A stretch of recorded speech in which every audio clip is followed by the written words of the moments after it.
Trying to get We here. needed you then. Well, I heard you. You're beautiful. Obviously, our next guest needs no introduction. Yes, my name is Rita Moreno.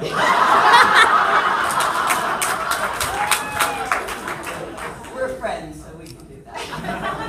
But I do want to say how absolutely honored we are that you're here today. Thank you for joining us. Thank you. Now, as I think you know, this group is largely comprised of theater educators. And I was wondering if there is a teacher in your life that was important to you and the development of your career. Absolutely. There was, she's passed now. My teacher was Doris Jones. I will never, ever forget her. Yes, me teary-eyed.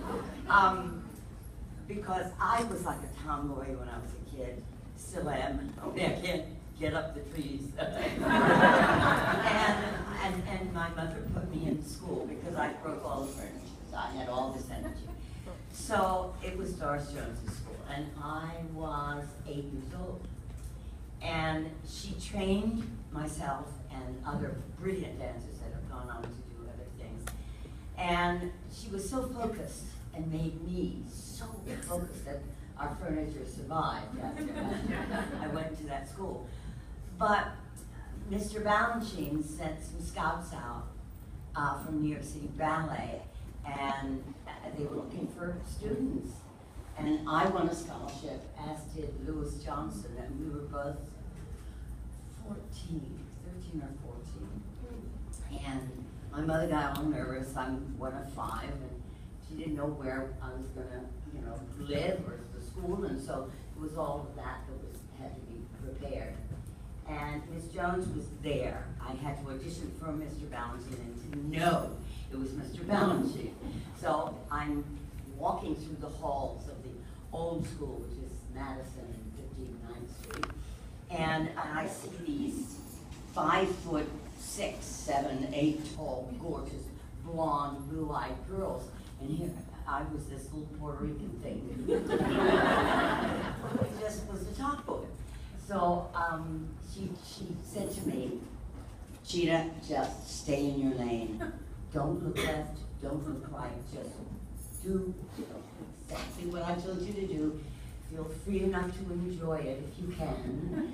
And so I went into this room, and there was Mr. Balanchine, this nice old man sitting there, and of course I said I didn't know who he was, and I looked down, actually he said, look at your foot, and my heel, and it was bleeding, a blister had broken, and so there he sent somebody out, and I was doing Foytes, I believe, at the time, and he sent somebody out to get Band-Aids for and there I was with my foot up on Mr. Balanchine's legs.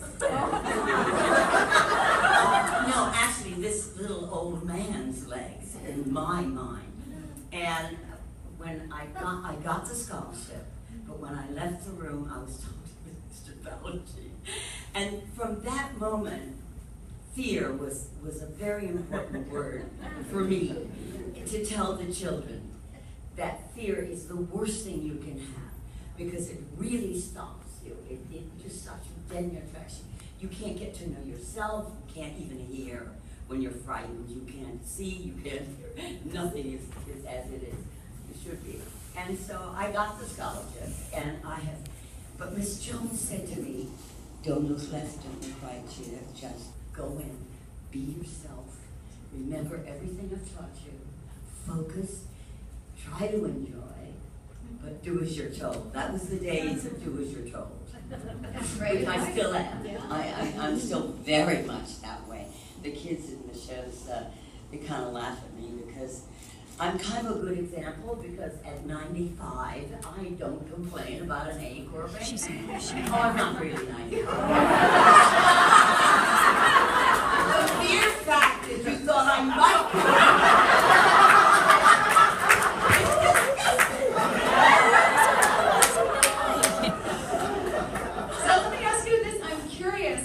Your transition from ballet into musical theater. How did that happen? Well, I went to an audition. A very sweet girl in the school who was not on scholarship, asked if I would go to this audition for Call Me Madam with Pauline and Stritch, which was the national company. And I had just graduated high school, and I said, absolutely, because I'm joining the company, and I felt so bad for her that she had to audition for a Broadway show. I mean, it was such a turn-off to me.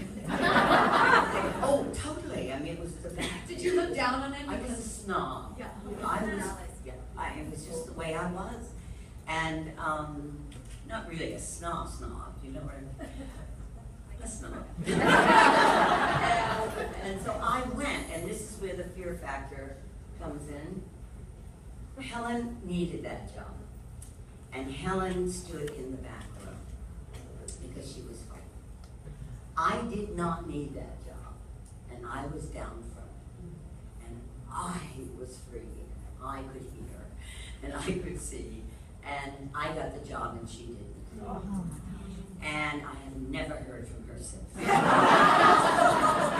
Helen is her first name, and God love Helen. But Wherever she is. Wherever she is. But I called my mother and I said, Mom, $200 a week. And I was one of the 4 principal dancers. I was chosen as one. And being Latin helped that also. And my technique, because Jerome Robbins was a choreographer. Acting. That's how our relationship started. And so when you got the job, were you suddenly turned on to the world of musical theater? Oh, I loved it. I loved because I was a clown. I loved, and I wasn't able to be a clown in school. But I loved to laugh. And I loved to enjoy. And I loved dancing. I loved how it felt and how it made me feel. And so, what did you ask me? No, just about, so you loved it immediately, and obviously... Oh, and it was because there was character dancing also. It wasn't just ballet. There was a style of dancing that had a different rhythm, and I was able to, smile. I was perfectly happy to be one of the chorus, ballerinas. But did you know you could sing? Well, I still don't know I can sing.